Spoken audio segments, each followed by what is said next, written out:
Hey guys, Curtis Stone here. I've got a recipe for you that's really quite sentimental to me. My granny used to make this one for me and my brother when we were little kids, and I can still remember how it would taste. It's my granny's cottage pie. Very simple to make. I'm gonna get started because once I cook this for you, you're gonna be amazed. The first job you've got with a cottage pie is to make the mash. So over here, I've got some potatoes. I've cut them into like 2 or 3 centimeter pieces, and I'm gonna pop them into a pan and then cover them with cold water.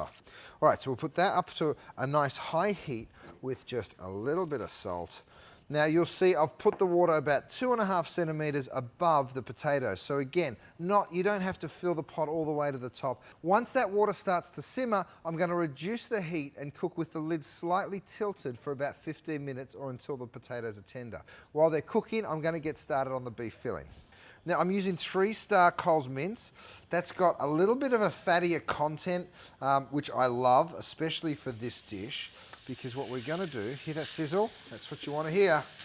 Now the temptation, of course, when you put minced meat into a hot pan is to stir, stir, stir, stir. I actually leave it because I let a little bit of that caramelization start to happen on the bottom of the pan before I start to stir it.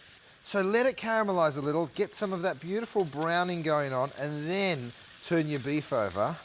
And you'll see you're getting a really beautiful fond on the bottom of that pan, and that caramelization there is going to give you beautiful sweetness. The next step is to remove the beef from the pan, leaving a little bit of that beef fat in the pan, because that's what we're going to fry our vegetables in. So I'm just going to go ahead and scoop this up.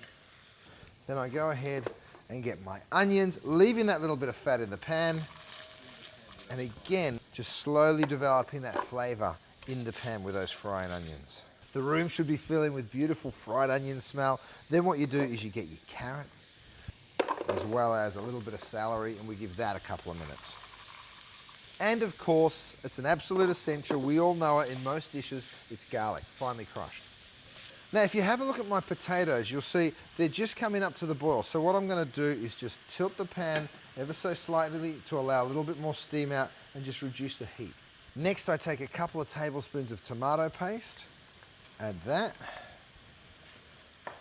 We're going to roast that out for just a minute before we add a little flour. Now the flour is going to help bind it and make a really beautiful thick sauce. And now for some beautiful stock. I use about 2 cups of salt-reduced beef stock. So just to help that come up to the boil, I'm going to pop the lid on. That just, always speeds things up a little bit because you're just capturing that steam that's going to flow back onto the surface of the liquid, which is going to bring it to the boil a little faster. Our potatoes are doing great.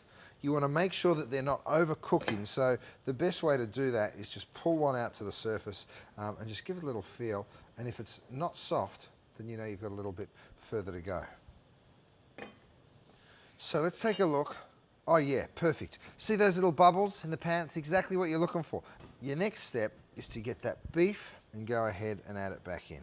So we now just let that simmer away a little bit. Make sure you season it with a little bit of salt and a little bit of fresh ground black pepper.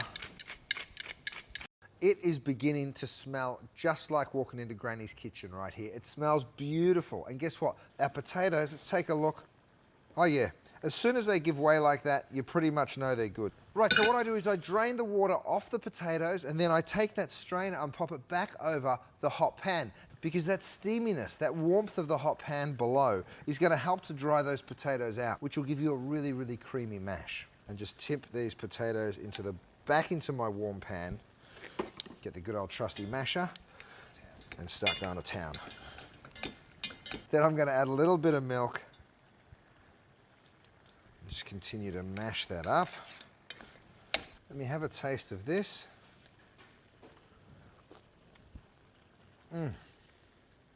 Fantastic. So rich and so delicious. I'm just going to turn that off the heat. Once you're happy with your mash, which I sure am, let me have a quick taste of that as well. Yum. It does need a little more salt though.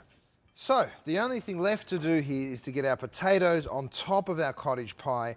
So to do that, I'm just going to go ahead and push that vegetable a little down the side, smooth it out,